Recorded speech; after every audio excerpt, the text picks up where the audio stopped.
Hi everyone. I'm actually not going to be telling you about what I've done recently. I've decided to go right back to the beginning with this. So I'm really, really happy to be here, and I'm blown away by the organisation of this event. Thank you for having me, and thank you for bringing together this amazing group of people. I'm very much looking forward to all of the conversations that we're going to have over the weekend and all of the stories that we're going to share, and to finding out how those stories are going to evolve. So 5 years ago, I was part of a slightly similar event in Oxford, organised, I think the Condors were involved and Broken Spoke was involved.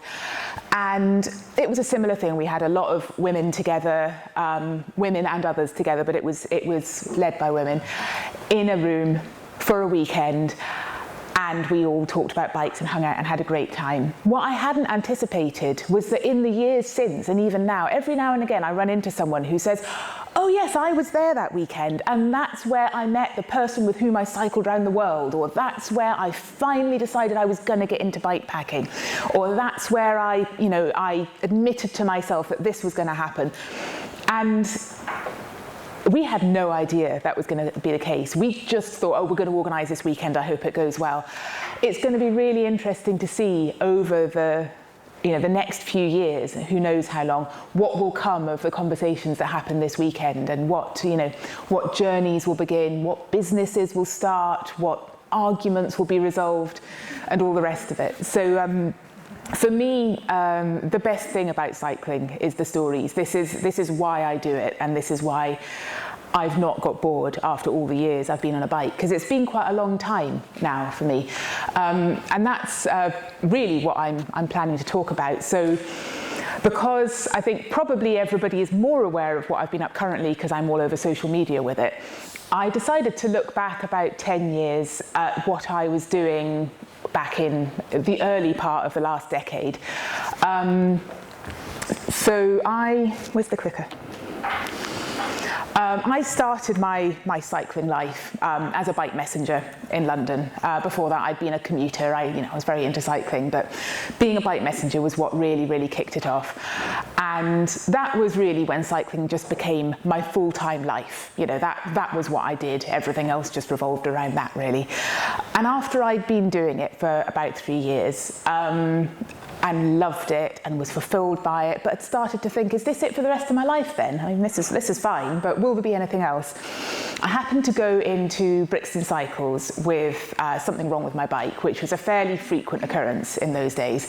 And I was moaning about the fact that my stupid bike kept on breaking, and somebody gently pointed out that I did do quite a lot of miles on it, and perhaps that was why. And I got the bike fixed and rode home thinking, yeah, I do, don't I? I do. I wonder how many miles I've done since I've been a cycle courier. It must be, I don't know, a really big number. I wonder how many times around the world that must be. And then this little light bulb appeared. I thought, okay, that's what I'm going to do next. I'm going to cycle around the world. If I'm honest with myself, I had always wanted to do this. I had always had ambitions to go and do some sort of big adventure. When I was a kid, I read all the books about sailing oceans and climbing Everest, and really identified with it, and yet didn't, because obviously someone like me could never do things like that. You had to be strong and tough and male and rich and know what you were doing and all of that. I decided to cycle around the world, and I set the date of departure for about a year away, because that was as long as I could get away with without it actually being too far in the future that it wouldn't happen. And then I was terrified. I started telling people about my plans, and of course everybody fell over themselves to tell me how difficult it would be, how dangerous it would be, how frightened I would be all the time. So I knew this was going to be one of the most difficult, frightening and dismal experiences of my life, but I still somehow wanted to do it. And I think one of the things that really somehow kept me going through that period was excuse me, was a quote from a woman called Anne Musto, who you might have heard of. She was a retired headmistress who had never really cycled much, but decided she wanted to cycle around the world, so got a bike and did it. And on the cover of one of her books, and I can almost quote this word for word, she said, you don't have to be 20, male, super fit and an ace mechanic to cycle around the world. I've done it twice. and I'm old, I'm not very fit, I'm slow, I enjoy a good meal, and I still can't tell a sprocket from a chainring. And I mean, I find that very inspiring, but also I started to think, you know what? I know what a sprocket is. I can even change one. I am actually quite fit. I have been cycling around London, 5 days a week for the last 3 years. So probably I've got that covered.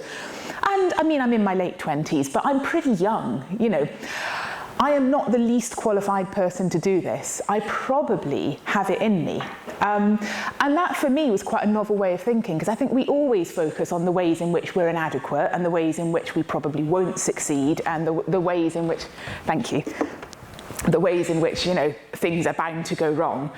And this was the first time I'd focused on my strengths and thought, well, I don't know everything I need to know to cycle around the world, but I've actually got a pretty good base. And I'm forever grateful to Bike Messengering for giving me that. So I continued to be terrified. I set off, I crossed Europe first, and that was terrifying enough. The thing that scared me the most was the wild camping. So when I was planning, it was fine, I just had this image that I'd cycle across, the entire world, and I'd have a tent, and I'd put the tent up at the side of the road every night. But when it actually came to doing it, I managed to stay with friends all the way through the UK, and then I landed in France and cycled into Belgium and just thought, I don't know where I'm sleeping tonight. And no one is going to sort it out. I don't have anything planned. I don't know what I'm going to find. I just have to make something happen. Not knowing how your day is going to end when you're on your own in a strange and terrifying foreign country. And it was just a very emotionally difficult day. So I found this beautiful little green field at the edge of a farm and sneaked in. And I was really frightened that I was going to get either murdered or arrested, basically. And so I put my tent up at about 3 p.m. and just sat there, just worried that somebody was going to come and find me and do something terrible to me.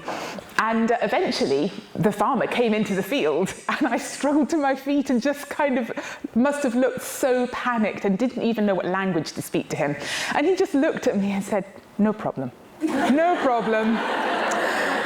And off he went. So I spent the night there, and it was fine. And within a couple of weeks, I'd completely got over this fear and would happily wander into a field while a farmer was at the other end in his tractor and give him a wave and put my tent up. And I never had any trouble. I've camped in all sorts of places, all the way across Asia. And sometimes it was in fields, sometimes I sneaked into woodlands, sometimes I went behind a bus shelter. I would always try and go somewhere where ideally I was out of sight and nobody would see me. But quite often people would come past and just give me a nod and a smile and seem to be happy that I was there. I met a lot of dog walkers. It was far less terrifying than I had envisaged. So I carried on across Europe. This is autumn in the Balkans. I was kind of surfing the seasons as I went south, and then some of the high mountains, there was snow.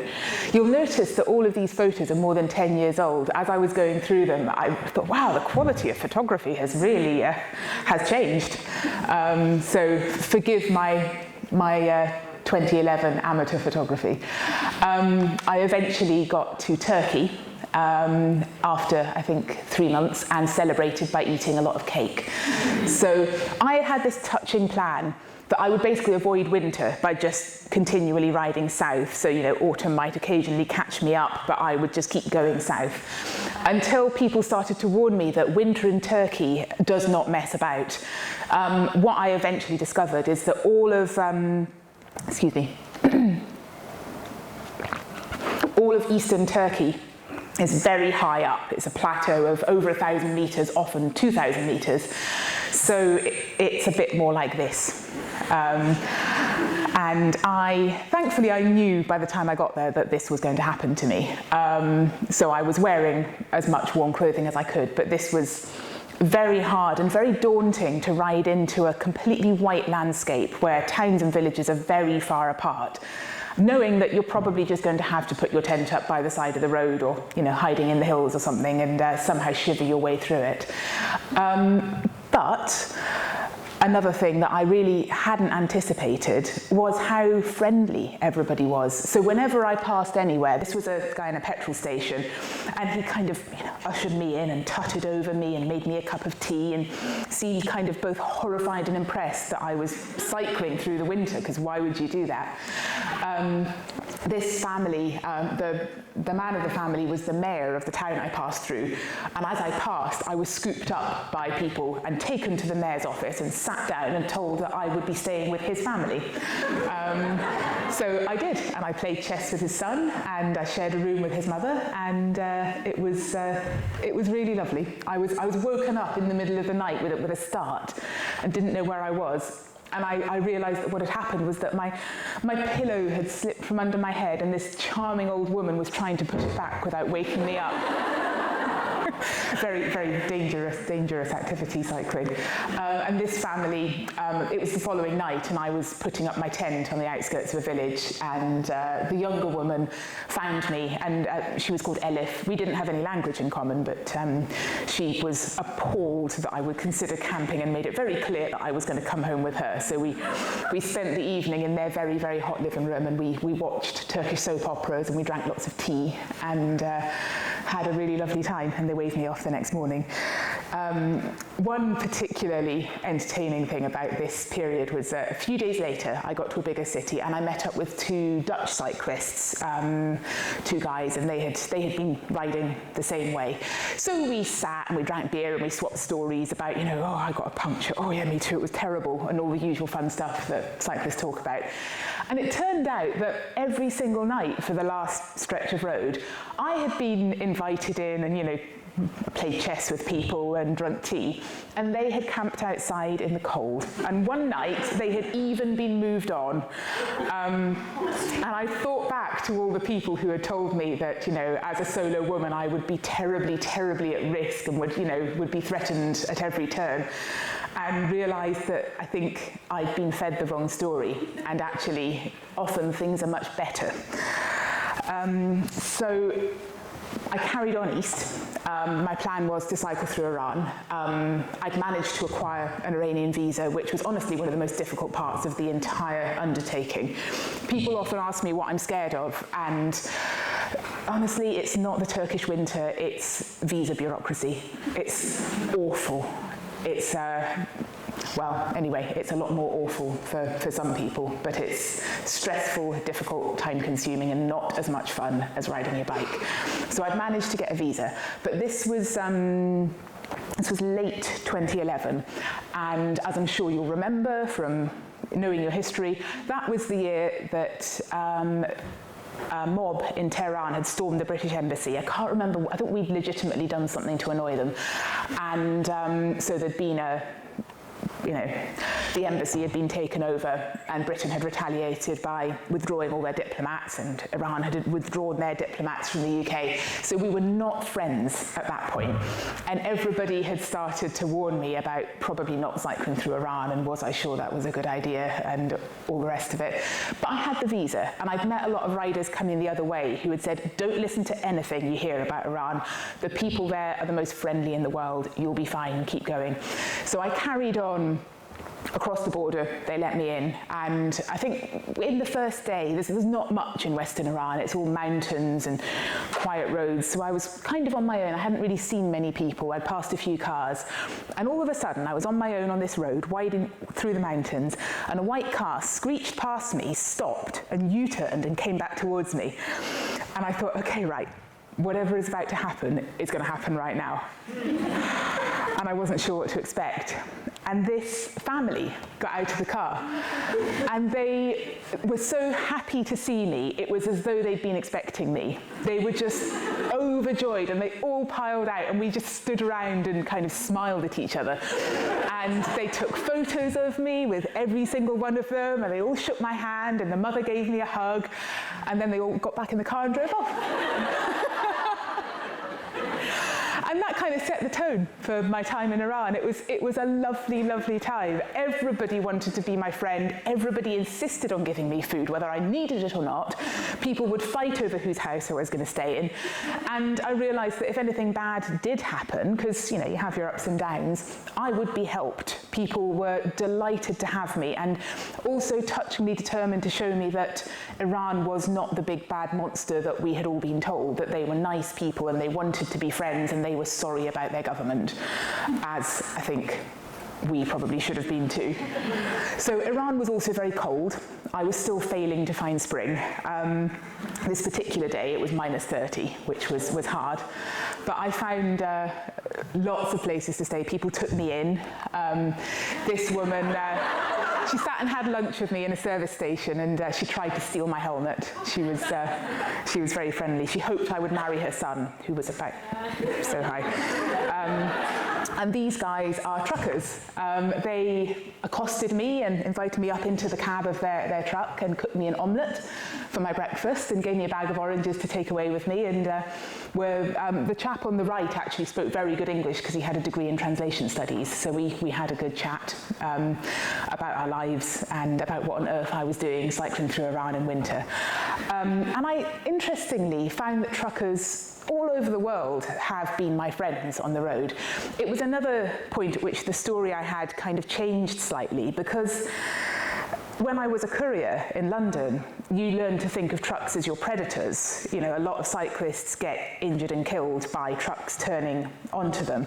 So I'd learned to just, cultivate a healthy fear of them, give them a wide berth. I mean, whoever nice person is driving it, fine, but you stay away from the truck. Whereas out on the open road, like these guys, it was their road. They were the ones who used it. They felt a sense of hospitality, and we have to look after this poor, vulnerable little cyclist who is going the same way as us. So these guys, 6 months later, I was in the desert in China, and it was more than +30 by that point. So this is us sheltering under an underpass, eating watermelon and drinking water. They took my bottles up.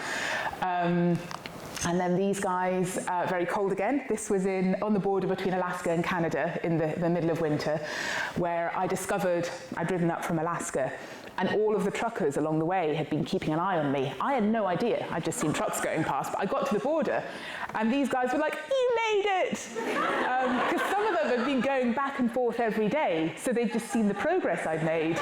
And they all thought I was a bloke, because I was covered from head to toe, and no woman would be riding a fat bike through the Alaskan winter. And they were delighted, and I was delighted because I just thought I was out on my own, but actually I'd been being watched by benevolent friends the whole time. So I learned that the world is a much friendlier place than you would think. And the police were also much more my friends than you would think. So these chaps are close to the border with Iran and Pakistan. So this is an area called Balochistan, where it is advisable not to travel. There's various flavours of lawlessness there. There's quite a porous border with Afghanistan, so depending on what's going on there, you'll often have the Taliban coming through to take refuge in Balochistan. There's a big separatist movement, and the Pakistan Secret Services are generally trying to suppress them. And there's a lot of drug smuggling, and foreigners have been kidnapped in the area. So I'd done my homework, I'd spoken to a lot of contacts, I'd done a lot of research, and I decided I would go through. But what actually happened was that I was scooped up by the police, these are on the Iranian side, put in the back of their truck, and driven towards the border. So that was my line broken, but by that point I was quite tired, and I didn't really mind. And they took me to the edge of their beat, and then they handed me over to the next truck of policemen. So I had 3 or 4 different escorts. And towards the end of the day, I found myself sitting in the back of a truck with these 2 chaps, watching the sunset behind the mountains. And I know that when people look at this, they're thinking, this is where she got kidnapped, isn't it? I mean, for all I knew, I was being kidnapped, but they were lovely. The chap on the left kept offering me his jacket, and the chap on the right could tell that I was concerned about the bike, so he kept reassuring me that it was okay. And we just sat, watched the sunset behind the mountains. I think it was quite enjoyable for them to have a weird foreigner coming through, a bit of entertainment. And then I got to the Pakistani side, and a similar thing happened. I was allowed to cycle a bit, but I was also occasionally just put in a van because they were nervous about things. So this is when I got to Quetta, and excuse the bad photography, but this is how I spent my time in Quetta. I was staying with friends of friends, so the two lads playing PlayStation were Afzal and Inder, and they just became my brothers for the weekend. We had a great time together. The chap in the kitchen is their servant, who spent his entire time bringing me glasses of freshly squeezed orange juice and being very excited to have this entertaining creature in the house. The chap in the foreground is the bodyguard that I was assigned, because the police in Quetta were quite concerned about having a foreigner in town and very worried that she might be kidnapped on their watch. So the police chief kept dropping round to say hi, check I was still there, that they hadn't lost me, and in the end said, you know what, we're just going to give you a bodyguard, here you go. So this chap was just sitting in the corner of the room with his gun. He was quite small and old. I don't know if he would have done a very good job if anyone had tried to kidnap me, but he was having a great time. He just got brought fresh orange juice and watched the lads play PlayStation and was entertained by the foreign woman. So we all had a lovely time together. And this is at the other end of Pakistan. So the chap in the blue is a Dutch cyclist a lot of Dutch people seem to cycle across Asia. So we were in the same place at the same time. And this is the final border post before the Kunjara Pass, which is, if you follow the Karakoram Highway, it's the highest highest paved international border crossing. It wasn't actually paved when I was there, but that's the spirit of the thing. So we passed by the final police post, and this is in the middle of nowhere. I mean, we'd long ago left behind any towns or cities or any telephone poles or any sign other than the road of civilization. And these chaps took us in, again I think because we were good entertainment. So it's a posting where you're away from your family and your community for a really long time in this small house in the mountains with a load of other policemen. And so we got there and they were all sitting around in their PJs and, you know, tracky bottoms and just hanging out, not much was happening. So they invited us to stay, and they all moved out and they gave us a bedroom. They slaughtered a chicken and made us a curry, and then that evening they got out some beer. And you bear in mind that Pakistan is a dry country, and these were the police. So it was kind of the equivalent of, you know, you're in a police station here and they pass around a joint. But obviously, you know, they're miles from anywhere, no one to see. Beer was probably coming across the border from China and they were confiscating it and it had to go somewhere. So I don't think I partook, but it was a very entertaining evening. And then the following morning as we set off, the very impressive chap said, wait a minute, before you take any photos, I have to put my uniform on. The chap in the background, still in his PJs. So then I carried on up over the world's highest international border crossing and into China, and ended up in a very hot, dry, flat desert. So don't make the mistake of thinking that's a cool, overcast day. It's a sandstorm.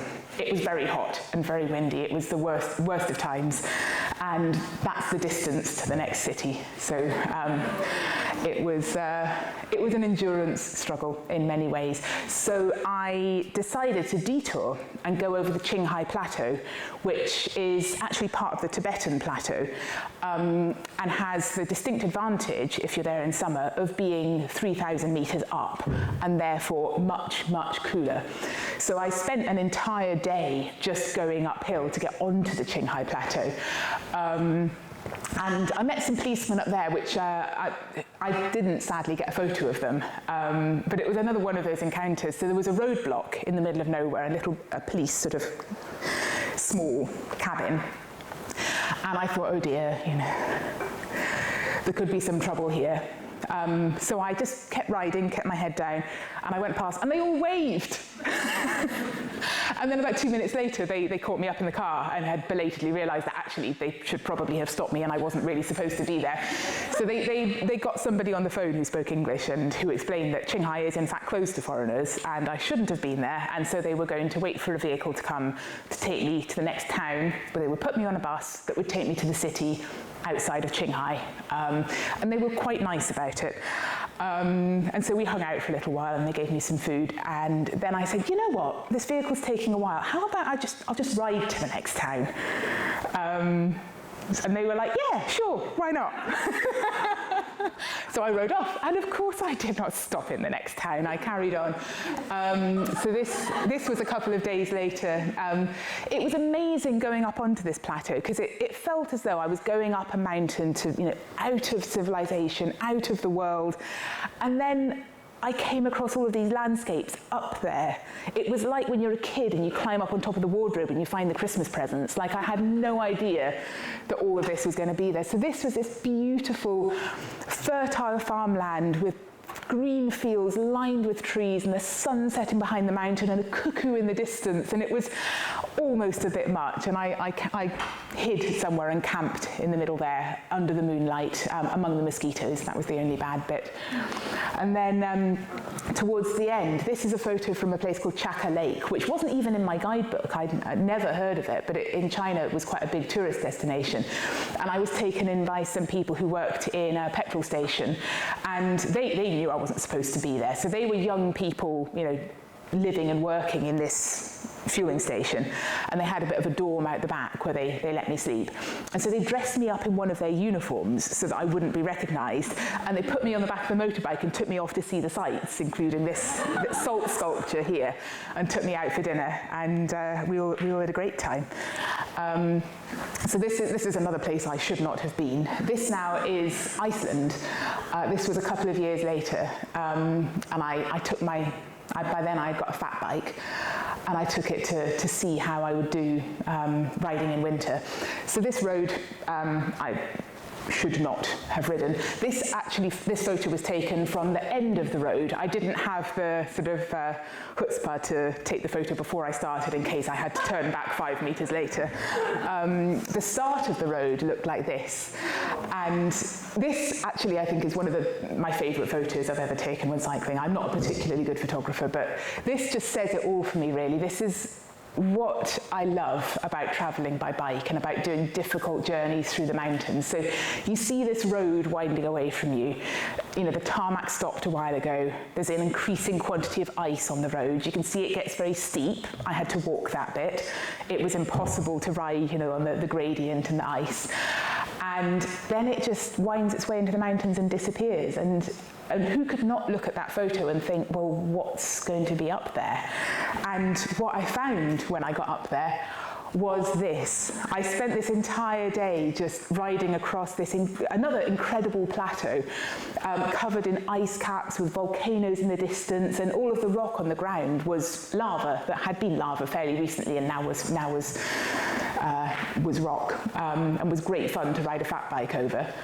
And there's a couple of volcanoes, and I saw no one all day, and I had this strange feeling of exactly identical proportions of exhilaration and fear, this sort of nameless fear of what's going to happen? I mean, what's going to happen to me? What am I going to find? What will happen if I don't find anything? What if there's nothing here?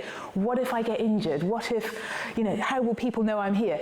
And then also just, I have all of this to myself. At this point, I lived in London, and you're never more than that far away from at least 6 other people when you live in London, and you can hear your neighbours snoring.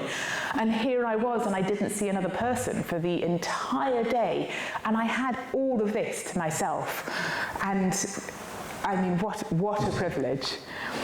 So the Iceland trip was a dress rehearsal for a bigger ride I had planned, the one where I was riding through Alaska. And because Iceland went quite well, I decided I would do that. This was taken a few days in, and it's a popular photo because I look like I've got really good makeup. Now that it's 7 or 8 years later, I can admit that at this particular point, I was unhappy in a number of ways. I had a little bit of frostbite on my ears, and I had also recently had a mishap with my Shiwi, if you know what those are. It's a sort of portable urination device for women so they can wee standing up. I recommend them, but I also recommend being careful with them because I had accidentally weed down my leg and it had frozen. So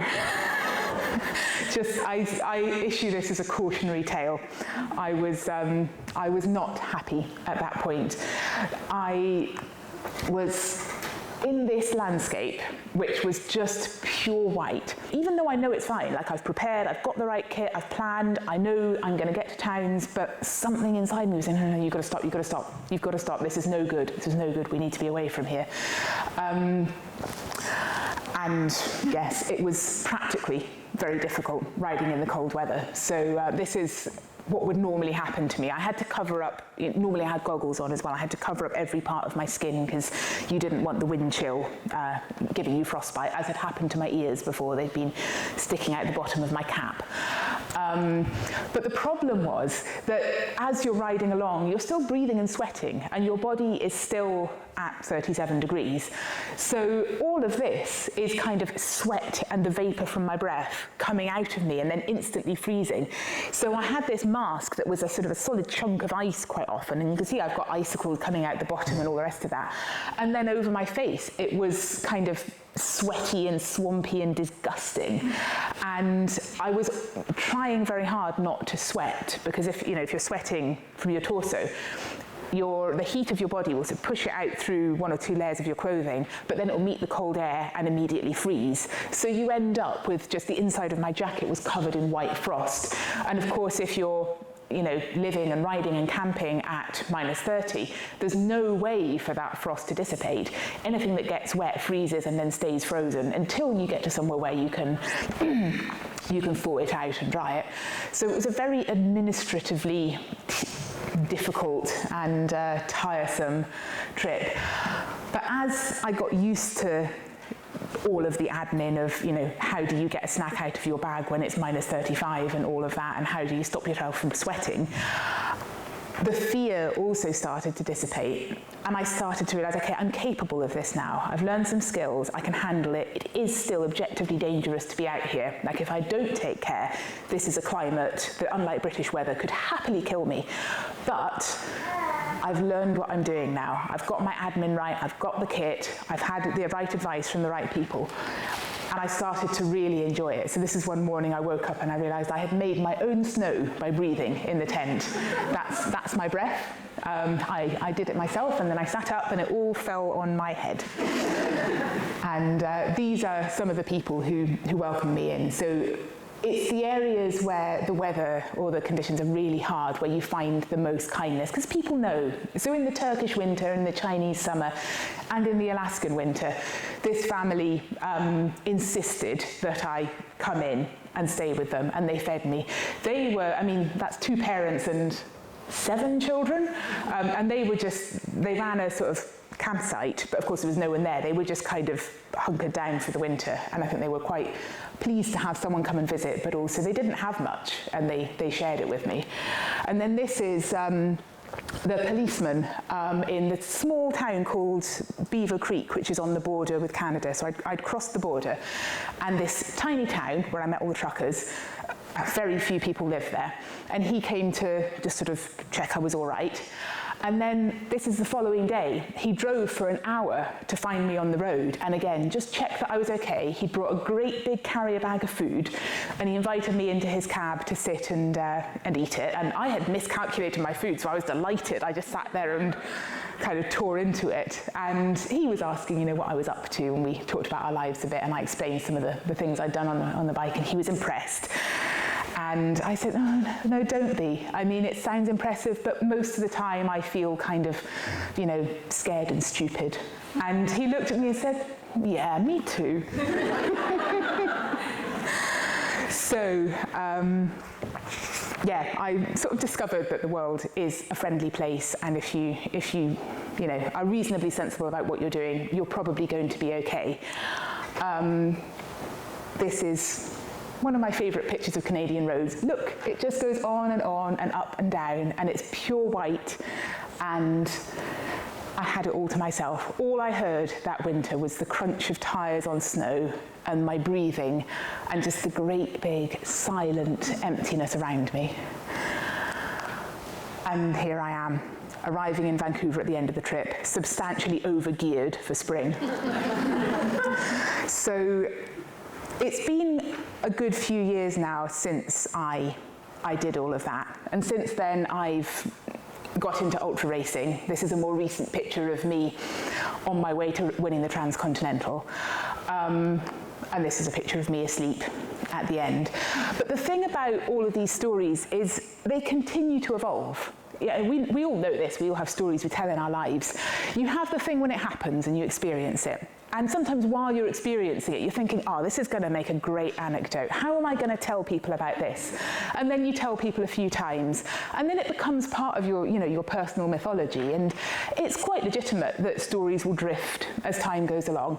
Or as you move through life and you experience more things and you learn more things, you'll start to look at the story differently. And one of the things I didn't anticipate that I would get from that first big trip was I would get stories to last the rest of my life. Like now I tell them to myself on long bike rides, because I was on the road for a long time. You don't have time in your life to remember 18 months of cycling. So every now and again now, when I'm on a long bike ride, I'll just run through a couple of weeks of it. Oh yeah, I'd forgotten all about that town I went to.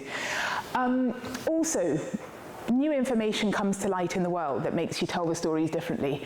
So, a couple of years after I got back from my trip, a cyclist who was doing something very similar to me came to grief in Balochistan, and this was a wake-up moment for me, because I had had a lovely time with the Iranian police, with the Pakistani police, and with my friends in Quetta. We all had enjoyed ourselves. To my great shame, it hadn't occurred to me that I was putting them in danger.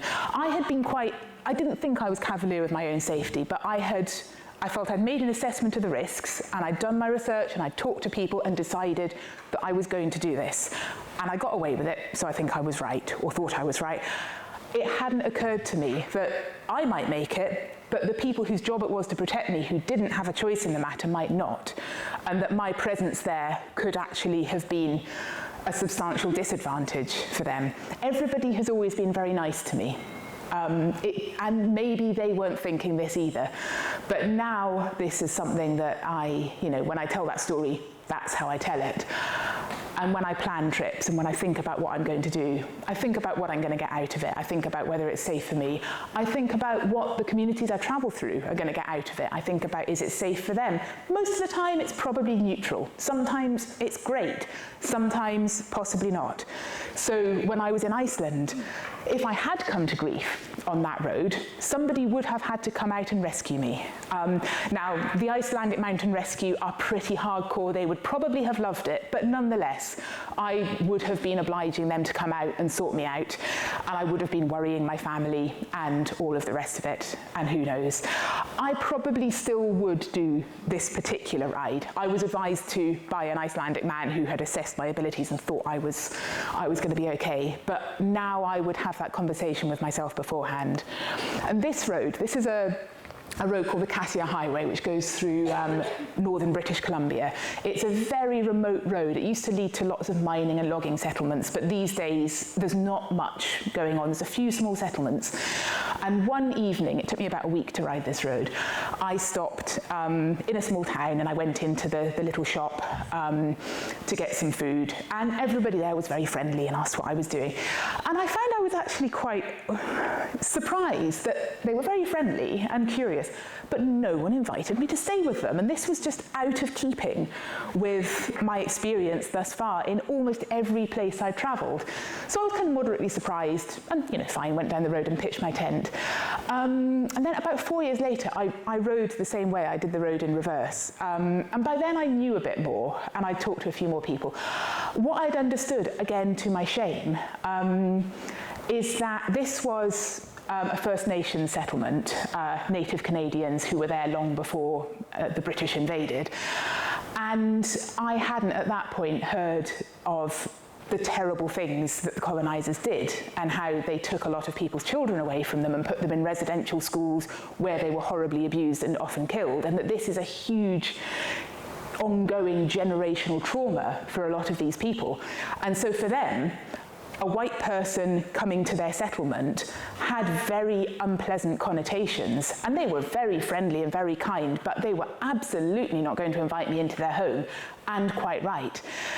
And in all of the narrative about travelling that I'd been fed, often it is wonderful. People will be kind to you. You will be welcome.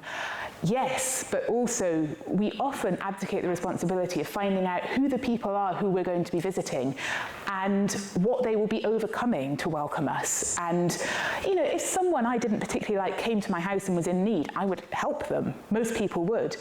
But I'd always thought, I'd always done my homework before I travelled, and I think of myself as a reasonably woke person. But I now do a lot more, and I think more about what are the other sides to this story? Whose story really is this?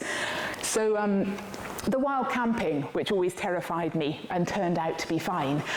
Of course it's fine for a solo white woman on an expensive bicycle who clearly is on an adventurous journey and is going to be gone the next day. I would have had a very different reaction if I had been, for example, a group of brown people who perhaps didn't have anywhere else to go. I mean, actually, it's the same thing. You're camping in a field, but people will treat you very differently. When I was in Iran and Turkey, I was welcomed a lot, and I've written a lot about this. And there was, a few years ago, somebody commented on my blog and said, I'm Iranian and I'm really happy that you had this experience in my country. I didn't have the same experience. People reacted very differently to an Iranian woman. And I wonder, if I had cycled through Alaska, if I had been brown and visibly Muslim, there was a lot of anti-Islamic sentiment there, and a lot of people I spoke to were delightfully charming to me, and then occasionally there'd be an uncomfortable part of the conversation where they'd talk about how apparently Britain has been taken over by the Muslims, and I would leave. I don't think I would have been as welcome if I were a different sort of person. And don't get me started on the police.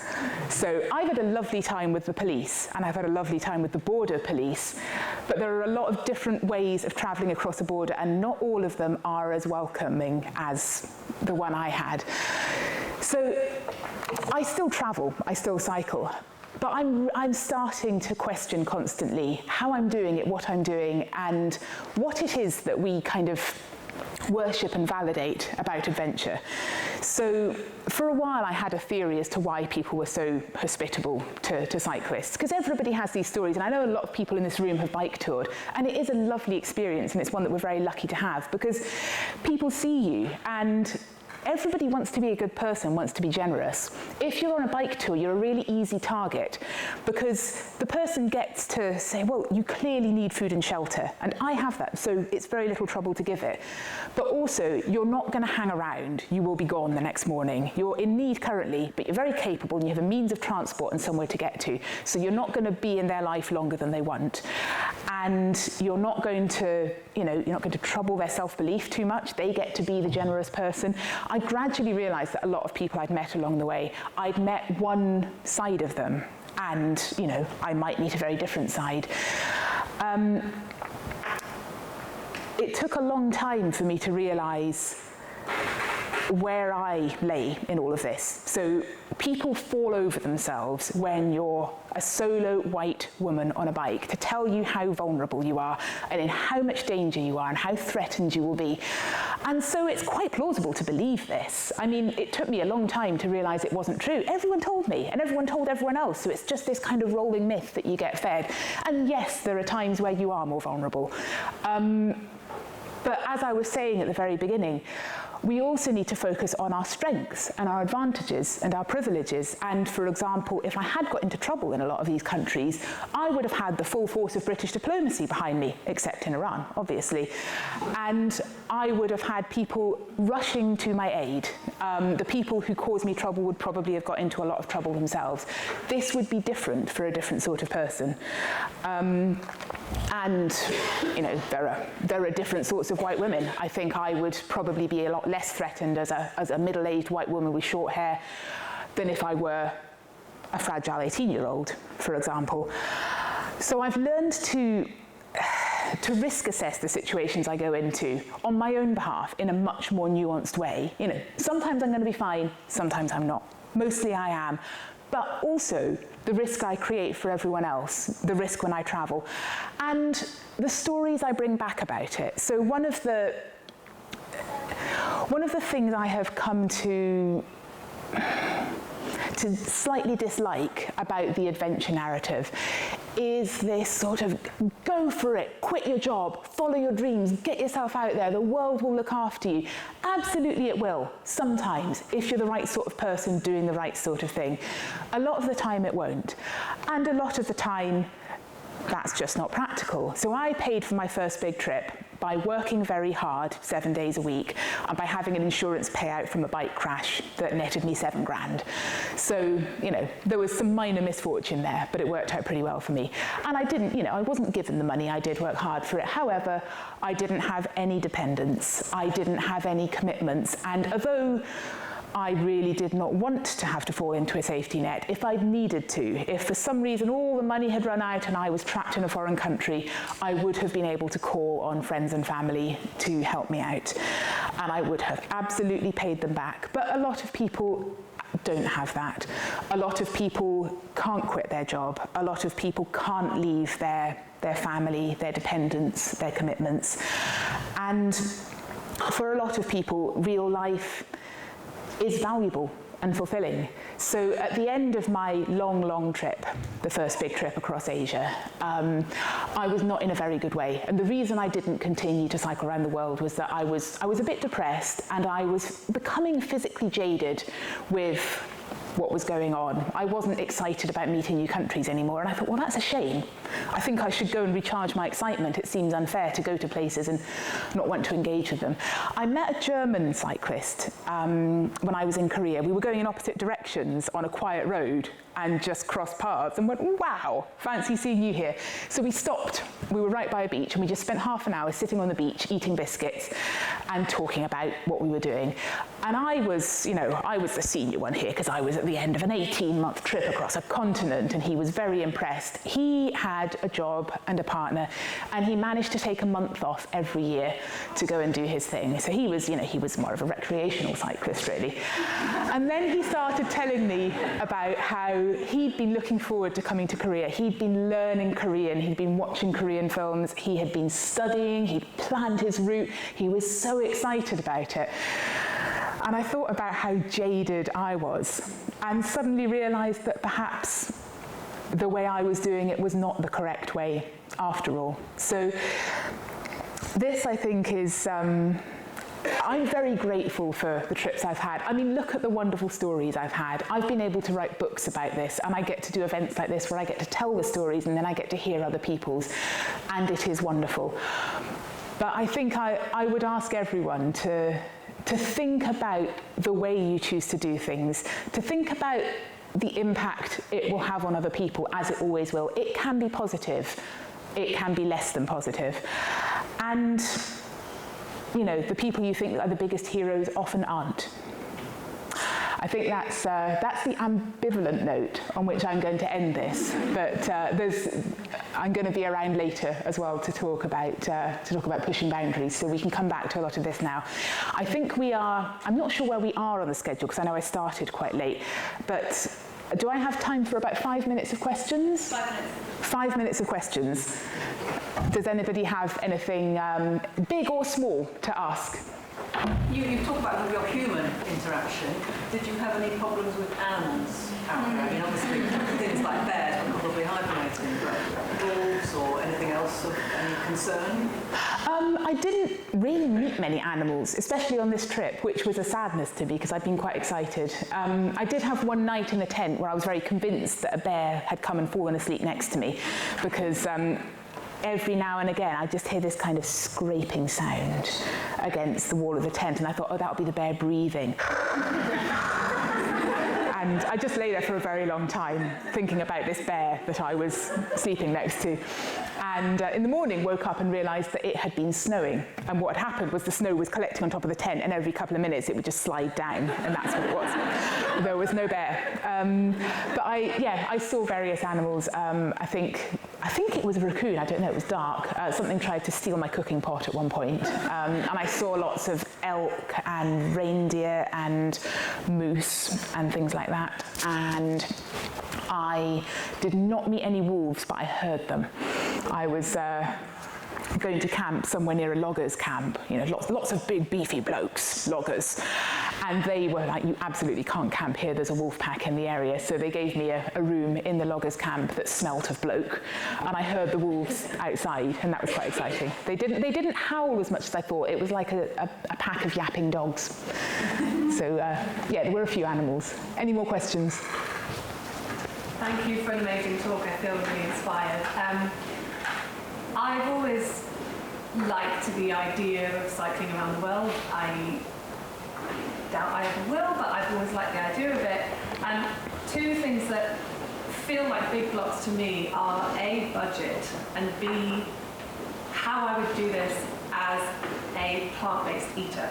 So I was wondering if you could talk about both of those things, because I have no idea how much it would cost, and whether you think someone who's vegetarian or vegan would be able to do this and not be forced out of lifestyle choices.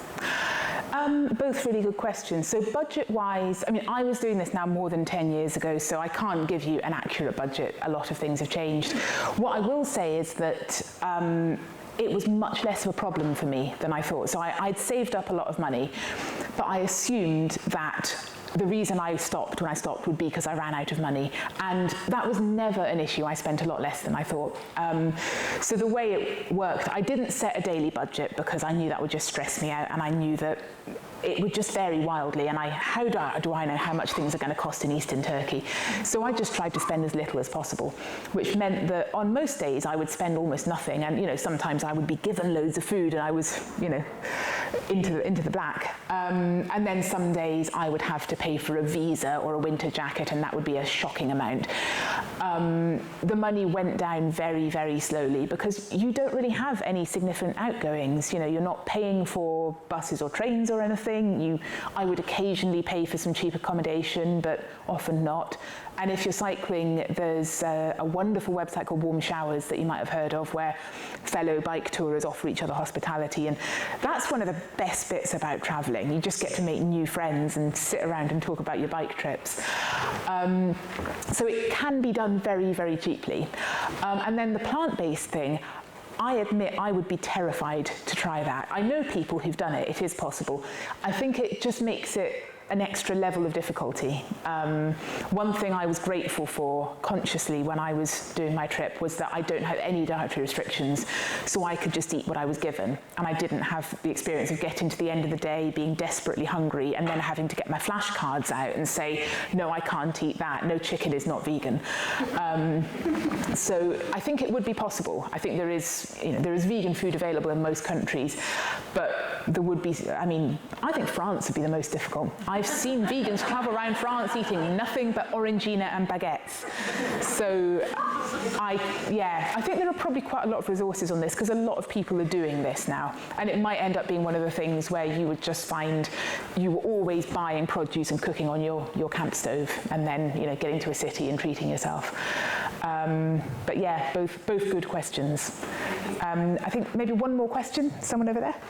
Thank you so much for that. And you said at the end, you ended with ambivalence, and you didn't. It was really intelligent realism, I think. But the question I wanted to ask is, what is the thing that you have learned about you, about yourself, and you shared layers of understanding about the environment, but what's the biggest thing that you didn't know about you before, or you already knew everything and that's why you've had these adventures? That's a fantastic question. I could probably give you a list of things, but as you were speaking, the thing that came to my mind was this persistent, ongoing realization that I am very, very capable, and that I didn't know or believe that before. So what started it off was when I was working as a cycle courier. Before that, I'd been a meek little bookworm who wanted to be an academic and spend all her time in the library, and I was terrified of quite a lot of things. And then working as a bike messenger in London, you're on your own doing your thing all day. There's no one to help you. And you have all sorts of predicaments, and you have to shout at taxi drivers, and you have to deal with aggressive pedestrians and things. And it wasn't necessarily always fun. But I learned to hold my own, and if a problem came up, I would fix it in whatever way I needed to.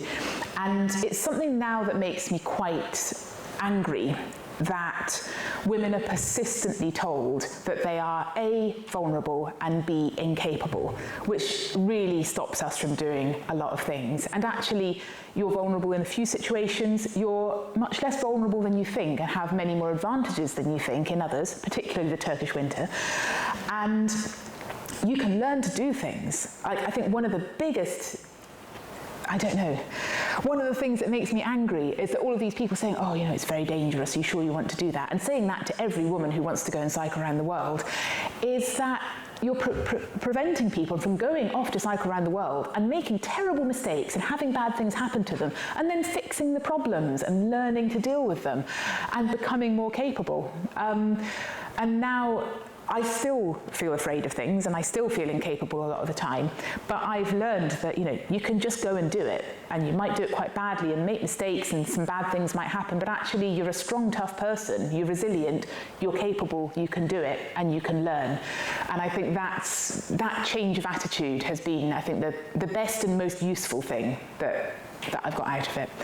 So I'm really looking forward to basically just hearing everyone's stories after this, because I know there's a lot of people in the room who have had even more adventures than this. So I'm going to leave the stage now, but I'm looking forward to the rest of the weekend. Thank you very much.